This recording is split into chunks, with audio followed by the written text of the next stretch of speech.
And these two guys certainly both feeling the pressure in this moment, but if there's any two players you expect to handle pressure well, it's these two, and part of their longevity, their success in this game has been because of what they do in those high pressure moments.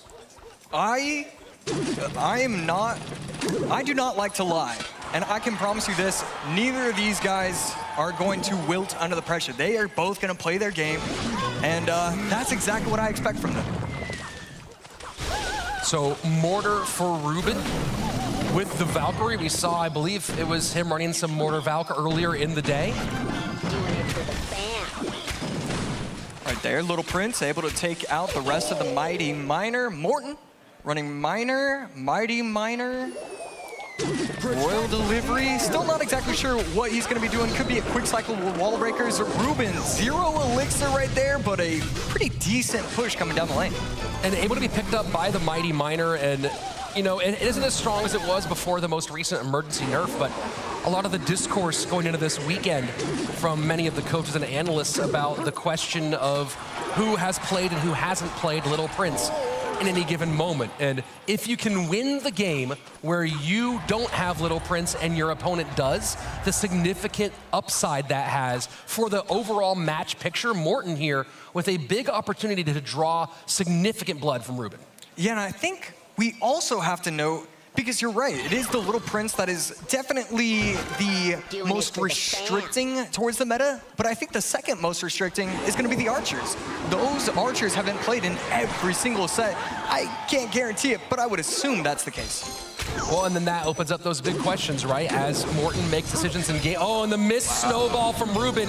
He cannot believe it. Huge damage in, and just like that, Morten is back in business. Mighty Miner going to be able to take out the Valk plus the bats, but will need the archers to help. No swing from the Valk, so very clean defense from Morten right there. And now trying to get a little more optimization off of the opening, but delivery is more than there to recover for Morten. Miner goes a little bit deep, maybe trying to just sneak the Recruit in there, not gonna do it. Instead, Recruit does die. 1859 and 1946 with under 30 seconds left in regulation time. Extremely close game. The only difference, I mean, Morten is running the Miner Poison, and then, oh, that is a huge situation. Now Ruben can go opposite lane. Morten can't get the Miners plus Poison same lane as the Mortar. This changes how the entire rest of the game gets played. What a massive connection, and honestly, Josh, I'm a bit surprised at how often we've seen Mortars connect today.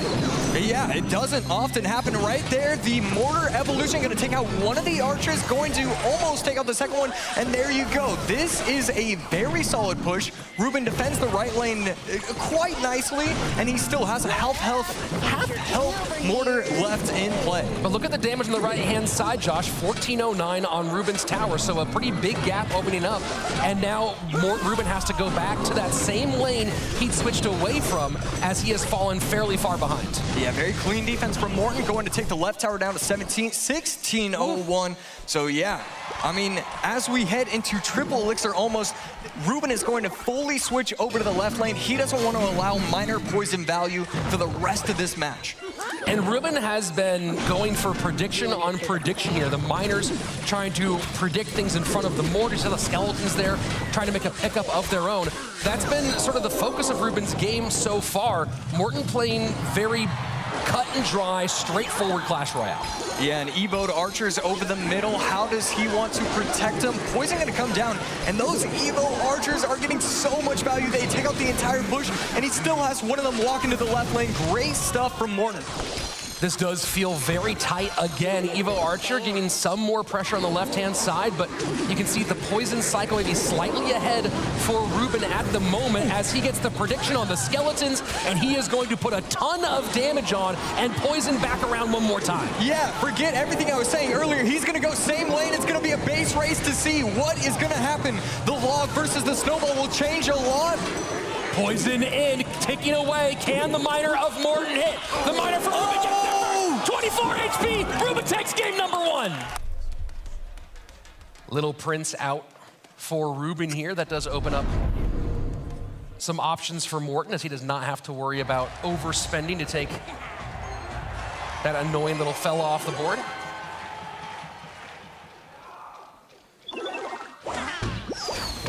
I'm waiting. I'm excited. I can't wait to see if it's going to be Splash Yard with the poison or if it's going to be one of my lightning decks that I predicted. It's very simple to predict if you just guess one card. Well, poison out, so probably going to go in the lightning direction here. There you go. Look at that. For Ruben, as Morten may be showing shades of the MK Prince Hog. Nado coming out from Ruben. I mean, we've seen it a lot, and I think we're going to see it again. This is looking like E-Giant. So Mega Knight Prince Hog here against most likely the E-Giant deck. Nado, of course, going to be a problem for those Hog Riders, but then if you get that big push behind and the Hog Rider gets Nado'd in, that could be devastating. Of course, as we're seeing here, Tombstone, easy to shut down those Princes. Yeah, Ruben, I mean, wow. It seems like he's giving up a lot of damage right there, but down to 140, it looks like if he's running the E-Giant deck, he can just win once it hits double elixir. He just has to defend out. So that's why he's giving up that chip damage with the Bandit. He wants to be able to build those pushes. Prince to control the bowler on the left-hand side. Morten might have to, he is very low on elixir. He's gonna have to tank some damage here on the right-hand lane, goes with the Bandit instead, picks up the Archers and the Baby Dragon. Clean defense for 3 on the right-hand lane for SK Gaming's player. Yeah, we can see a little bit of frustration on Morten's face. I really think that if the matchup is the way that both of these players are suggesting it will be, I think Ruben will have a huge matchup advantage. Here we go, double elixir, and now both players slowing way down here. And you gotta wonder, does waiting until triple give the advantage to Ruben? And of course, with Morten, and I guess we're not gonna have to answer that question, Morten wants to react to this E-Giant as he does here. Wow, it's very rare where we see players just leaking elixir once double elixir happens, but it makes sense. You have the MK, it's hard for you to defend against these E-Giant pushes, and you want to be able to set up the correct pushes. Baby Dragon will take out the Hog. It's going to get several shots, but that's okay. You have your pushes starting. This is what you want if you're Ruben. Yes, you're giving up a lot of damage, but this is where you start to give damage on his end. So 1,200 HP or about 1,100 HP the difference right now. Bandit and Mega Knight. You see Morten having to ignore the Evolved Archer on the left-hand side, and at the moment can't get to the Evolved Archer on the right-hand side. Firecracker finally comes with the Mega Knight. Boulder working against that Bandit. Tombstone on the left-hand lane. Firecracker doesn't get through, no, but the Hog Rider gonna get maybe 2 here, and just gets the 1. 14:01 either way. Still 1,000 HP lead for Morten. Yeah, Morten doing a great job. And, you know, now I have to take a look at the deck and see why he's actually finding success. And that's because most of the time it's going to be Mega Knight, Miner, Wall Breakers. Instead, this Hog is creating havoc. Last time he almost got multiple shots. Archers are the only card in cycle. This Hog creates a lot more problems that the Wall Breaker Mega Knight version does not create. And an excellent Prince there by Morten to defend. Ruben not finding a way to get into the second level. Finally goes E-Giant into his weak hand side, which is also where he has the most damage. E-Giant going same lane.